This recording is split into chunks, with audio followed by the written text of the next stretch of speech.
Welcome to TaNaCh Talk.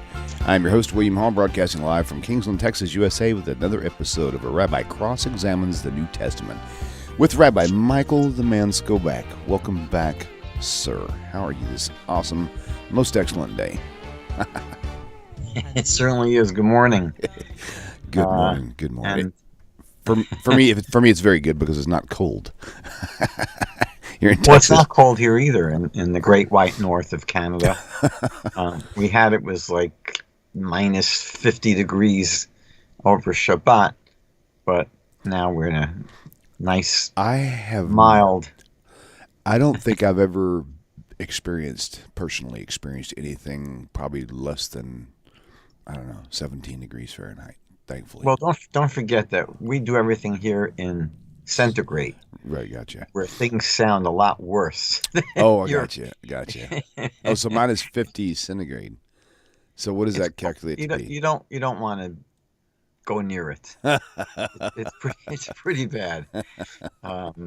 They tell people don't walk your dogs. Just take them out for 2 minutes, let them do their business, and get out of the street. It's like let them pee in a cup, throw it out the back door. Yeah, this is when you see the dogs walking around with their, Canadian Goose Parkers and the little mittens and little shoes. They're all dressed up like they're going skiing. That is funny. That is too funny. All right. Well, looking for Revelation chapter 11, two witnesses, something. Anyway, we're going to find out what this is all about today. So glad you made it with us today. Glad the viewers out there. Thank you for joining us. And Rabbi, I'll pass this on to you and let you do your thing. And happy Tu B'Shvat. Happy Tu B'Shvat. Yes, sir. New year for trees. Yes, sir. I don't know any other people in the world that have 4 New Years in the year. Right. Most people, 1 New Year is enough. In the Torah, we have 4 New Years. So this is the New Year for trees. And enjoy, everyone. So Revelation chapter 11 is, again, one of those chapters that just made my head dizzy. I don't know what's coming or going. It's such a difficult chapter to really think you ever understand it. And the fact that there are so many different Christian interpretations, very different interpretations, shows that no one really knows what's going on. It's just basically people have their paradigms, people have their personal views of what the end times will look like, and they try basically to find confirmation of their beliefs back in the text. So I'm just going to try and share a few observations from my little Jewish perspective, although I'm sure other rabbis would have a different way of looking at this. So chapter 11 here in Revelation begins with John telling us that he was given a reed that could be used as a measuring rod. And an angel tells him to measure the temple of God, the altar, and those who worship there. Now, this is another example, we've seen quite a few already, of what I would call biblical appropriation. They talk today a lot about cultural appropriation. So this is an example, an ongoing. What we've seen is that John borrows very liberally from imagery and from stories in the TaNaCh. So this idea of measuring a temple, you find it several places. You find it in the book of Yechezkel, the book of Ezekiel, for example, in chapter 40, verses 3 and 5 and 6 and onwards. So an angel there measures the temple, the holy temple.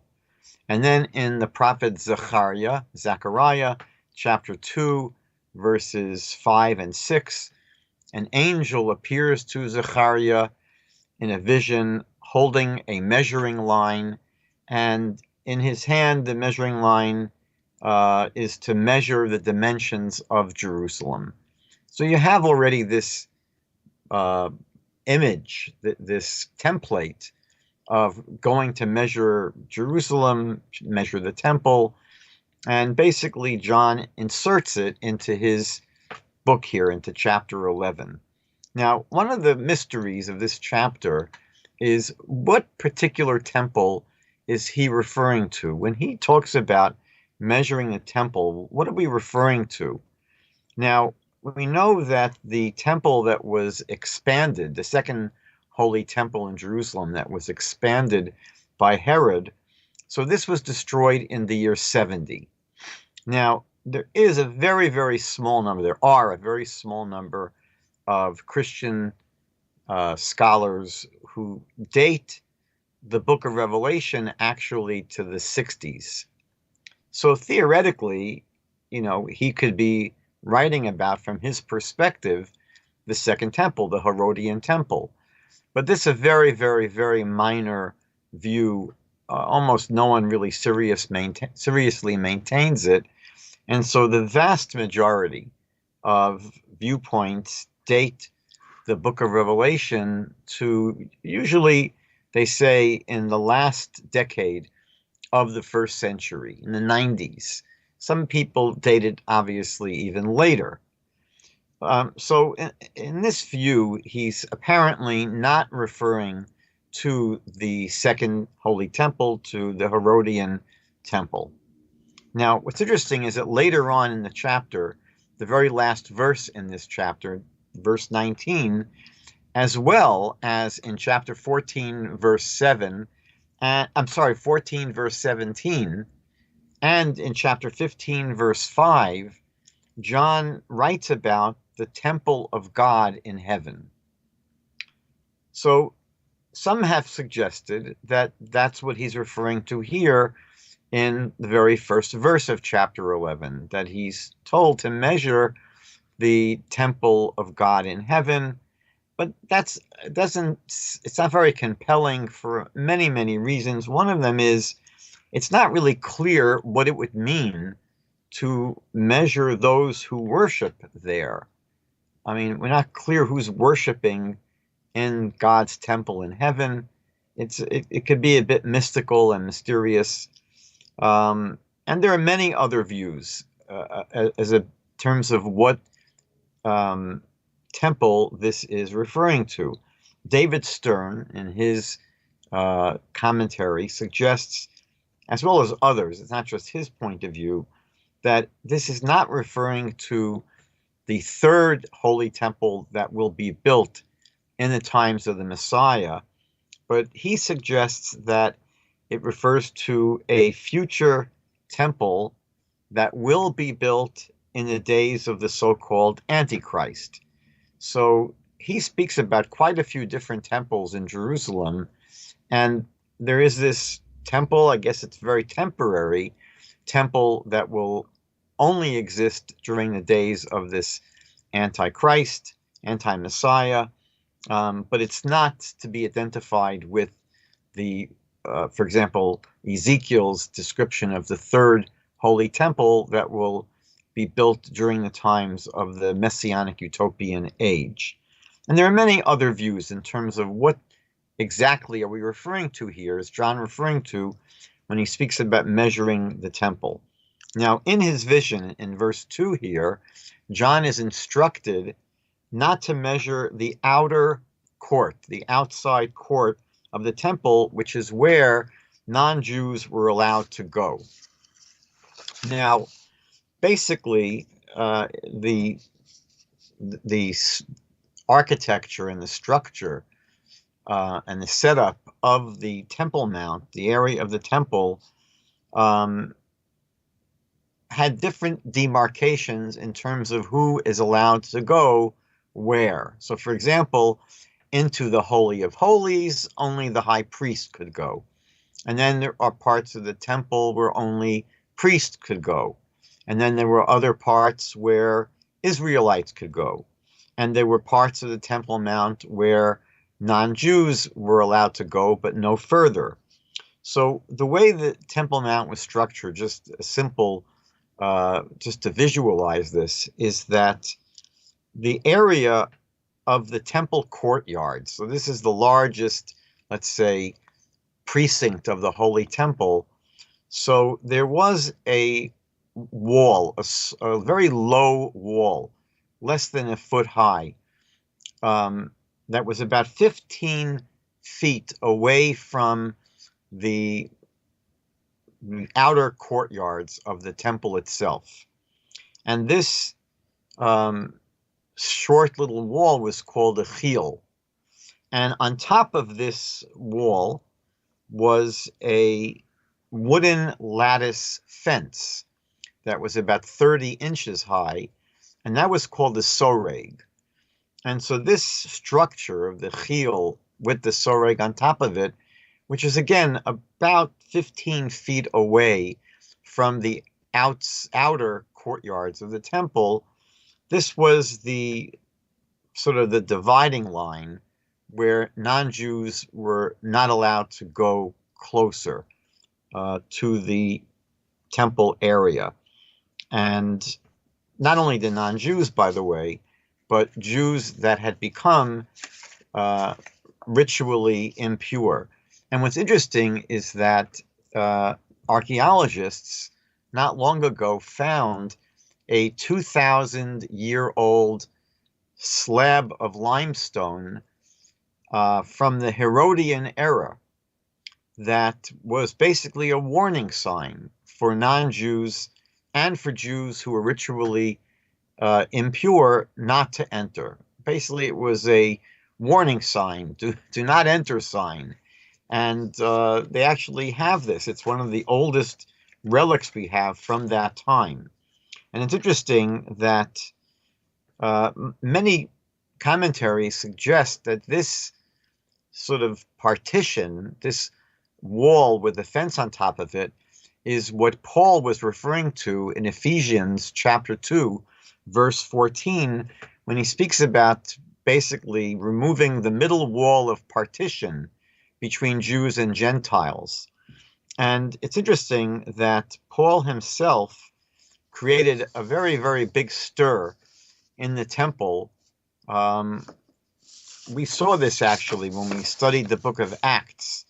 So in the book of Acts, chapter 21, verse 28, the people of Jerusalem got all bent out of shape, and they were upset because Paul was accused of bringing Gentiles inside this area, meaning into the temple precinct itself, beyond this soreg, beyond this wall that was again the dividing line where non-Jews were not supposed to go any further.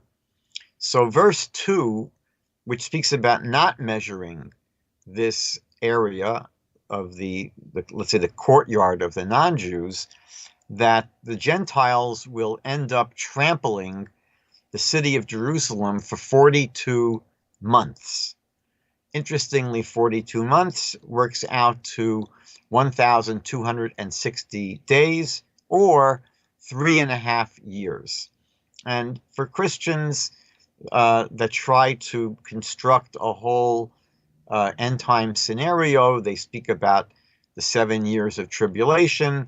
So they see this as the first 3.5 years of that 7-year period. Now in verse 3, after all of the mayhem that's caused by the Gentiles by sort of trampling Jerusalem, and this is for a period of 3.5 years. So John is now told that after this, God will empower his 2 witnesses, and they will prophesy for 3.5 years. So again, the passage here in the 11th chapter of Revelation doesn't speak overtly, explicitly about the 7 years of tribulation. That's again it's imposed upon the text by many Christian interpreters. But in any event, it does speak about the trampling of Jerusalem by these Gentiles for 3.5 years. And then after that, there'll be a period of 3.5 years where God empowers his 2 witnesses to prophesy during another period of 3.5 years. Now, who are these 2 witnesses? Again, like our question earlier about what is this temple that he's supposed to measure, it's really not clear who these 2 witnesses were or are supposed to represent or be. Again, John doesn't do it in the book of Revelation. So most commentaries, most Christian commentaries, seem to identify these 2 witnesses as Moses and Elijah. And there are many, many reasons why those are the most popular identifications. One reason is that both Moses and Elijah allegedly appear on the mountain of transfiguration that we find in the Gospels in Luke chapter 9, in Matthew chapter 17. So you have there already Elijah and Moses appearing with Jesus transfigured on this mountain. So they make another appearance here in the book of Revelation as the 2 witnesses. And other commentaries point out that the way John describes these 2 witnesses here in Revelation is very similar to the way they're described in TaNaCh. So, for example, in verses 5 and 6, later on in this chapter, it says they can stop the rain. They're able to stop the rain, and we know that in the TaNaCh, Elijah the prophet was able to stop the rain. And then it speaks about being able to bring terrible plagues. And we know that in the book of Exodus, Moses was God's agent to bring the plagues upon Egypt. So those are some of the reasons why many Christians are drawn to the idea that these 2 witnesses are Moses and Elijah. Now, David Stern says it cannot be Moses. He has a very strong objection to this identification with Moses, because we're going to see in verse 7 later on that the 2 witnesses are killed. They both die. And he says that Moses, we know, died already. At the end of the book of Deuteronomy, Moses dies and he's buried by God. And David Stern says that human beings can only die once. And so therefore he says that if this was Moses, it would mean he dies a second time. He says that's not possible. So David Stern and others suggest that it's not Elijah and Moses, it's Elijah and Hanoch, or in English he's called Enoch. And those would be the 2 witnesses, and that would make sense because, again, in the Torah itself, in the TaNaCh, neither of these people died a first time. So when they are killed in this chapter, that would be their first death for either of them. Now, other Christian commentaries don't take the idea of these 2 witnesses so literally as actually representing 2 people, and they say that it's more of a metaphor speaking about the historical testimony of the church itself. It's sort of the testimony of the Christian church rather than actually speaking about 2 specific individuals. So in verse 4, it compares these 2, at least here in Revelation. So John's vision here compares these 2 witnesses to, again, now I'm going to be quoting from verse 4 here, to the 2 olive trees and the 2 menorahs, the 2 lamps standing before God. That's what it says here in verse 4, that the 2 witnesses basically are compared to the 2 olive trees and the 2 menorahs, or the lamps, candelabras that are standing before God. Now, David Stern, in his commentary to Revelation here, he sort of doubles down on this. And he claims that these 2 olive trees, in his words, these 2 olive trees and these 2 menorahs, or 2 lamps, are the ones spoken of in the book of Zechariah chapter 4, verses 2 to 3. That's the obvious connection. The problem, of course, is that the passage in Zechariah speaks of 2 olive trees, that's correct, but only of 1 menorah. It doesn't speak about 2 menorahs in Zechariah. Now, it could be that if Revelation is really alluding to the book of Zechariah, it made a mistake, or for some reason it just didn't quote it properly. But for some reason, David Stern goes along with this mistake, and he actually explicitly ties in Revelation here to the book of Zechariah. The book of Revelation here does not make that connection. You probably would be well founded, to make such a connection, but Revelation itself doesn't make the connection. But David Stern does it explicitly, and again, he ends up essentially doubling down on a mistake. Now, where do you see clearly that we're talking about 2 olive trees and 1 menorah? So again, it doesn't say 2 menorahs in the beginning of chapter 4 in Zechariah, but in chapter 4, verse 11, so a little bit later on in chapter 4, the prophet clarifies, and it says that the 2 olive trees that were spoken of earlier, says that 1 is to the right of the menorah and 1 is to the left of the menorah. So here it makes it very, very clear that we're talking about 1 menorah, 2 olive trees that essentially straddle the menorah. And what do these represent? So Zechariah himself, in verse 14 of chapter 4, so a little bit later, chapter 4, verse 14, so Zechariah says that they represent the 2 anointed men, who stand before the Lord of the entire earth. So it's interesting that Zechariah speaks about 2 anointed men, and Revelation speaks about these 2 prophets. Again, I don't know if you want to say this is also biblical appropriation and biblical borrowing. And the 2 anointed men who stand before the Lord of the entire earth, according to the vast majority of commentaries, we're referring to basically the priesthood, the kahuna, and the kingship, the malchus. And in terms of the time of Zechariah, so the high priest would have been Yehoshua Kohen Gadol, Joshua the high priest, and there was no king at that time. There was a governor, and that would have been Zerubbabel. And he would have been at least the political ruler at the time.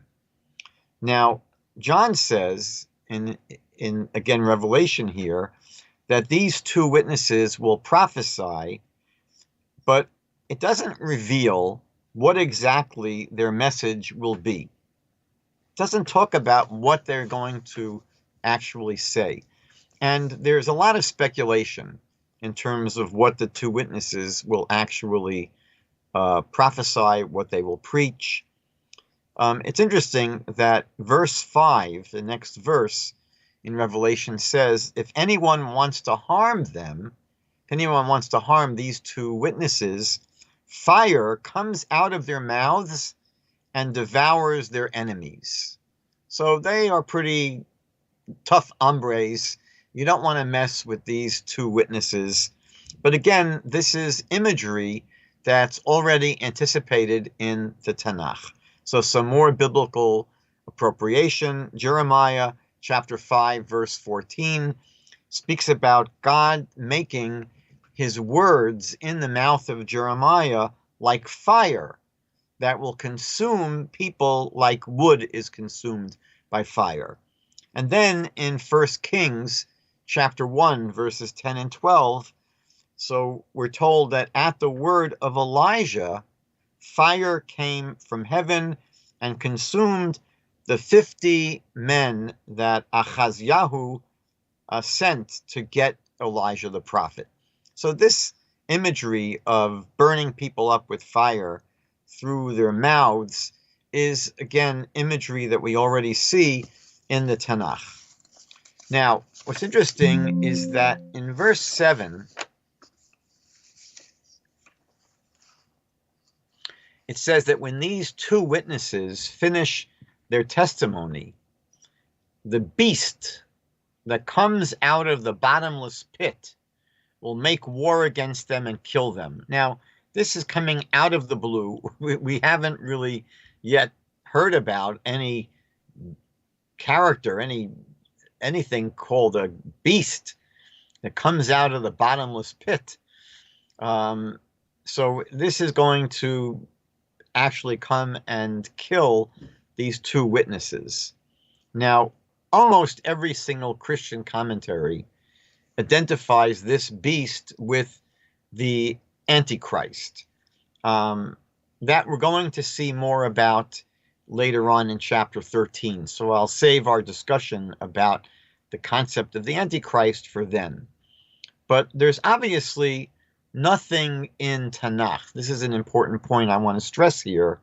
There's nothing in TaNaCh. If we go with the idea that the two witnesses are Moses and Elijah, so we don't see anything in TaNaCh about Moses and Elijah, or any other personalities for that matter, who will come in the future at some point as God's witnesses and who will be murdered by a malevolent being who's called the beast or the Antichrist on the streets of Jerusalem. This is just something that is totally foreign to TaNaCh. And again, if it is speaking about characters from the TaNaCh, like Moses and Elijah, you would expect that TaNaCh would have told you about it. We see at the end of the book of Malachi, the prophet Malachi tells us explicitly about the return of Elijah and what's going to happen, what he's going to do. No mention that he's in for some rough times when he returns. And then in verse 8, we're told that the bodies of these two witnesses will lie on the street of the great city, which is Jerusalem. But verse 8 here says that this city of Jerusalem is spiritually called Sodom, and Egypt. It's spiritually referred to as Sodom and Egypt. And this is where Jesus was crucified. So this again is a place we're told the city where Jesus was crucified, Jerusalem, is the place where the bodies of these two witnesses that prophesied during these 3.5 years, their bodies are going to lay on the streets. Now, this again is not an original association that John is making here in Revelation. We see in the TaNaCh already that when the prophets came to excoriate the people of Israel, and especially Jerusalem, they compared Jerusalem to Sodom. Sodom is the ancient city that we see in the book of Genesis, that is the epitome of evil that God ends up destroying. So in Ezekiel chapter 16, verses 46 to 56, so the prophet Ezekiel there compares the sins of Jerusalem to the sins of Sodom. Doesn't really compare so much Jerusalem to Sodom, but basically it makes such a comparison, at least in terms of the sins of the people. Isaiah chapter 3 verse 9 makes a similar comparison between the sinfulness that's going on in Jerusalem at his time and the city of Sodom, the wickedness. This became a byword, that Sodom became sort of the Platonic ideal of what it means to be an evil city. And then Jeremiah chapter 23 verse 14 makes a similar comparison between Jerusalem and Sodom. Now, in verse 9, we're told that for 3.5 days, Gentiles, obviously the Gentiles who overran Jerusalem, will prevent these two witnesses from being buried. Now, many modern Christian commentaries assume that when the verse here speaks about that men from the nations will see the dead bodies, so the simple way of reading it is that the men from the nations are the Gentiles in Jerusalem who trampled the city, and these people in Jerusalem, the non-Jews in Jerusalem, will be able to see these dead bodies lying in the street for these 3.5 days. But many modern Christian commentaries to Revelation say it doesn't mean that. It means the Gentiles and the non-Jews from all over the world that will basically watch this scene playing out in Jerusalem on their computers and their tablets and on their phones, basically through the miracle of modern telecommunication and the internet. The whole world, they say, is going to be able to watch and gaze upon these two dead witnesses lying in the streets of Jerusalem. Again, this is certainly not clear from the text in Revelation itself, but it's something that is read into the story by many modern Christian commentaries. Now, in verse 10, we're told that those who dwell on the earth will rejoice over them. Now, this is a little bit of a basically a support for the previous idea that now it does speak about those who dwell on the earth will rejoice over them, meaning they're going to rejoice over the fact that these two men have been killed. And they're going to send gifts to each other. This reminds me of what you see playing out on the streets of the many Arab villages and cities after a terrorist attack in Israel when they've killed innocent Israelis. They're giving gifts to each other. They're giving each other candies and cakes and gifts, and they're rejoicing. So that's how John is describing here what's going to be going on when the two witnesses of God are killed by the beast and they're lying unburied on the streets of Jerusalem. It says that people are going to be rejoicing, giving gifts to each other, because it says here in Revelation chapter 11, verse 10, because these two prophets tormented everyone. So two things we see here. Again, the whole world apparently knows what happened in Jerusalem. And the second thing I just wanted to point out is that this gives a possible clue to what the two witnesses were preaching about. Again, because we saw before that all we're told earlier is that these two witnesses preached for 3.5 years. We're not told what they preached about. But here we're given a clue. Here we're told that whatever they were saying tormented everyone. Tormented everyone. So most Christians in their commentaries assume that what these two witnesses were basically prophesying about was they were proclaiming the gospel message. But the problem with this idea is that this would probably not be the kind of message that would infuriate the whole world. Meaning most people, if they hear about the gospel, and they're not believers, they're going to roll their eyes. It's not an offensive message. It's not a message which is attacking anyone. They're saying that Jesus came and died for your sins. Okay, they say the world will basically say whatever. What would torment everyone? Meaning, what would really bother people if these two witnesses were preaching for 3.5 years? Probably if they were preaching about immorality and about corruption, and they were really, they were stepping on people's toes. So that would be the kind of message that would torment everyone and would get everyone to become very, very happy when these two messengers were killed. Now, David Stern says, interestingly, that it's not speaking here about the Gentiles from around the world, which seems to be on the surface what the text says. But David Stern says it's not speaking about the nations of the world outside of Israel. He says that this verse is referring to Jews living in the land of Israel who are infuriated by the gospel preaching. I think he's reading maybe a lot of his own life back into this text in Revelation, because in Israel, generally speaking, they're not thrilled to hear Christians preaching on the streets about Christianity.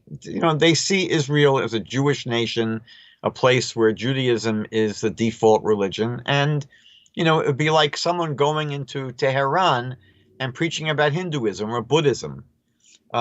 So that's how David Stern sees it. It's not that they were necessarily upset by the two messengers calling them out for corruption or for immorality. It's that they were upset because these are Jews that were bothered by basically the gospel message saying, look, you guys missed your own Messiah and you don't see the truth. And, all of the canards that Christians have accused Jews of in terms of Christianity. So that's, again, I think a very, very unique view to David Stern. I don't think that most Christians, pretty sure that it's almost unaccepted by most other Christians. Now in verse 11, we're told that after 3.5 days of not being buried, the breath of life from God will enter them. Or actually there it speaks about it happening, because this is a vision. So it says that after 3.5 days, the breath of life from God entered them, and they stood up on their feet, and great fear fell upon all who saw.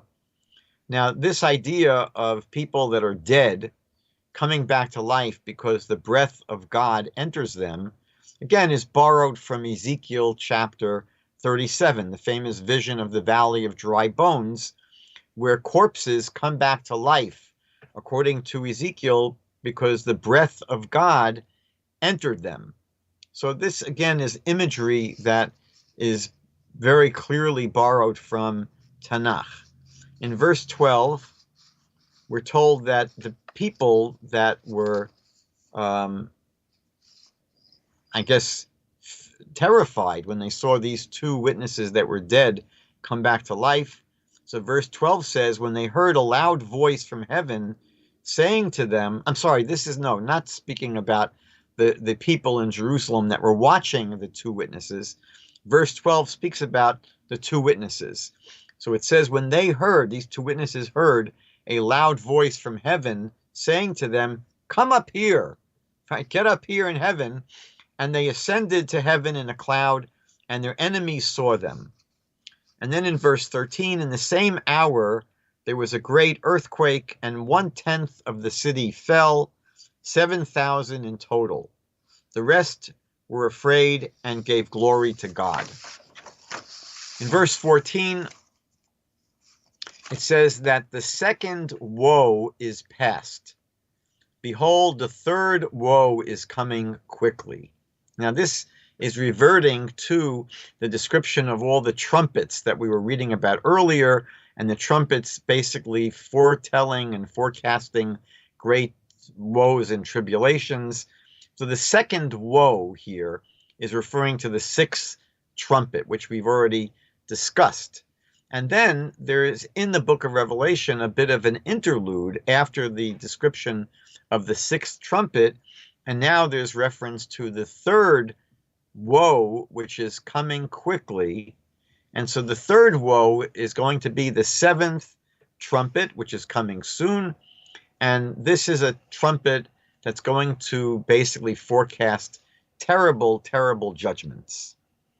Now in verse 15, the text here says, then the seventh angel sounded, saying, and there were loud voices in heaven saying, the kingdoms, plural, the kingdoms of this world have become the kingdom of our Lord and of his Messiah, and he shall reign forever and ever. Now, this is an important verse because we've seen already dozens of times, many dozens of times, that the Christian scriptures repeatedly distinguish between God and Jesus. They do not make the identification between God and Jesus and say that the Messiah is God or Jesus is God, despite the protestations of Christians who insist that no, Jesus is God. Their Bible does never explicitly make that equation. And here you have another example of, again, we've seen dozens and dozens where it distinguishes between God and his Messiah. It doesn't say God the Messiah. It's God and his Messiah. And this is very much in line, and we've pointed this out already, with how the TaNaCh speaks about God and the Messiah. When God speaks about, when the TaNaCh, when Scripture speaks about God and the Messiah, it never equalizes them. TaNaCh never tells you that the Messiah is God. The TaNaCh always distinguishes between God and his Messiah. So I'll share a few examples. It's not that hard to look these up. You go to a concordance and you look up the Hebrew word Mishicho, his anointed one, or his Messiah. So in Psalm chapter 20, verse 7, it says, "Now I know that the Lord has saved his anointed one," or has saved his Messiah. Interesting how the TaNaCh speaks about the Messiah not saving anyone, about the Messiah being saved by God. So that's Psalm 20. Now I know that the Lord saves his anointed one. And obviously the anointed one, the Messiah here, is not the Lord. It's not God. In Hosea, the prophet Hosea, chapter 3, verse 5, "Afterward, the sons of Israel will return and seek the Lord their God and David their king." Obviously, this is a reference to the Messiah. And they're going to seek not David their God, they're going to seek the Lord their God, they're going to seek the Creator, the Almighty, and David their king, the Messiah. These are differentiated. And then we see in 1 Samuel quite a few examples of this. So 1 Samuel chapter 2, verse 10, "May the Lord praise the pride of his anointed one, his Messiah." Or in 1 Samuel chapter 12, verse 3, "Testify about me in the presence of the Lord and in the presence of his anointed one," or in the presence of his Messiah. Same word. The Hebrew is the same. Mishicho, either translated as his anointed one or as his Messiah. And then in chapter 12, in 1 Samuel, chapter 12, verse 5, "The Lord is your witness, and his anointed one is a witness today." And then in 1 Samuel chapter 16, verse 6, "Surely before," I'm reminded of the movie Airplane. Don't call me Shirley. "Surely before the Lord is his anointed one," right? Before the Lord, meaning before the Creator, before God, is his Messiah. It doesn't say that God is the Messiah. There's God and his Messiah. And then in chapter 2 of Psalms, verse 2, "Princes conspire secretly against the Lord and against his anointed one," right? They conspire against the Lord and against his Messiah. So the TaNaCh repeatedly, consistently distinguishes between the Lord God and the Messiah. And this is what we see in the Christian scriptures as well. It's my belief that the identification of Jesus with God is a later accretion in Christianity. In verse 16, we're told here that the 24 elders who we've seen before, who sat before God on their thrones, fell on their faces and worshiped God. Now they worshiped God, the Creator, They don't worship the Messiah. They don't worship Jesus. Worship is to be directed to the Creator and to no other. And that's what happens here in verse 16. Who is worshipped? The Creator, God, the Almighty. In verses 17 and 18, we see the prayer that is directed to the Almighty God. And it says, interestingly, it refers to God as the one who is and who was and who is to come. Now, that last phrase is only in some manuscripts. But according to those manuscripts, what you see here is prayer directed to the one who is, the one who was, and the one who is to come. So this is basically a reformulation of what we call the Tetragrammaton, the four-letter holy name of God, that essentially is a compound of Haya, Hove, Yiyeh. He was, he is, he will be, meaning it expresses his eternity, that God has always existed, was never not here.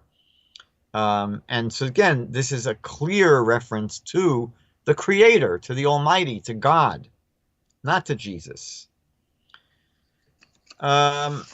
Yes, and I think I've come to my conclusion of this chapter.